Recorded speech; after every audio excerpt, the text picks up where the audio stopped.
G'day, I'm Joe Bowen from AGnVET and Trundle. I'm here with David Harbison. We're just at our Fifield at dual purpose and forage site.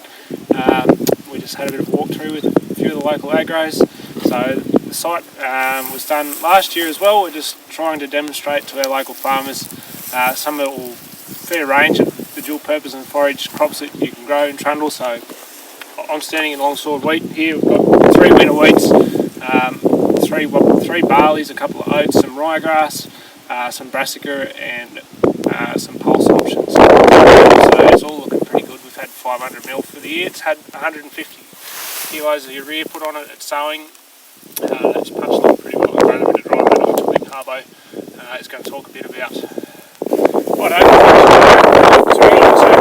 trying to do here is demonstrate the grazing value that will come in dual purpose crops. It's not to say that it's common in this environment. Obviously the last few years being dry and drought, there hasn't been a lot of grazing opportunities to take advantage of. This year's different. We've got the whole amount of dry matter here, and Joe and Phil, they've done a terrific job in getting this trial to show off the cuts earlier in the year. And so this was sown 16th of April, which, you know, realistically for grazing crops, if we're looking at that mixed enterprise, probably a little bit late. Really would like to try and pull that forward a couple of weeks if we could. But all that said and done, 60 days later, come the 16th of June, when the first dry matter cuts are taken, we've had, you know, 3/4 of a tonne of dry matter over that's been harvested, and that's sort of leaving a residual of probably 75 to 100 mils. We've tried to simulate a grazing activity in taking those cuts. There's been a couple of varieties or a couple of species that have gone a lot better than that. You know, we've got the forage varieties, maybe barley and lavish oats, that have gone close to a tonne of dry matter in that same period that a lot of the wheats and things have grown 650 to 700 kilos. So as a speed to feed, depending on your enterprise, depending on the mix you want, when do you want that feed, it's important to pick that right variety and the right species in some cases to match when you want that dry matter to grow. From the middle of June to the middle of July, the next 30 days I should say, these crops have then kicked along at indicatively 35 to 40 kilos of dry matter a day. So from a production point of view, it's a great opportunity to grow grass. It comes down from a grazing perspective then to be utilisation. We would consider, and the total numbers here grown that they've harvested or simulated in a grazing exercise, that there's about 1,500 to 1,800 kilos of dry matter total grown. We would normally use that, or suggest people equate that as a grazing efficiency of about 60%. Some will use 70%, but I think if you're using 60%, you won't be far away.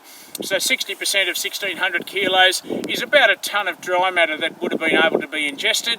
And then if we try and value that to what a grazier might get out of that, there's some good industry numbers in cattle, literally 10 kilos of intake for a kilo of production. Sheep, it might be 7 kilos, but I know some are getting better and more efficient. It might only be 6 kilos of intake for a kilo of output.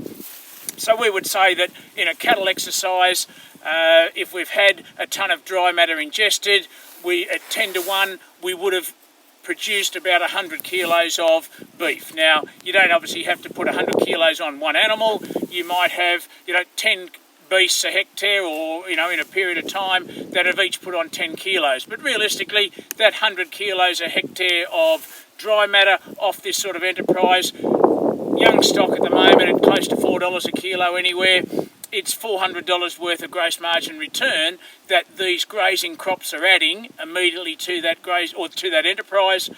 We've been lucky, as Joe said, close to 500 mils of rain now.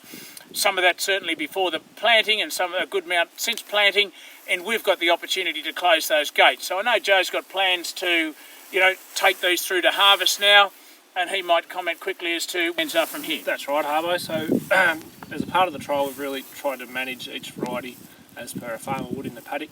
So for example, this wheat that I'm standing in here, as Harbo would say, we've shut the gate on this. We've taken a couple of dry matter cuts for grazing out of it, and this will go through to harvest now. Other more forage types we'll keep grazing out, and we'll be able to do some sums at the end of it, and add together the income that we've had from, as we've said, grazing cattle or sheep on it, and we'll be able to add up as well as with the grain and use commodity values and work out how much we've made per hectare based on how you'd manage each variety.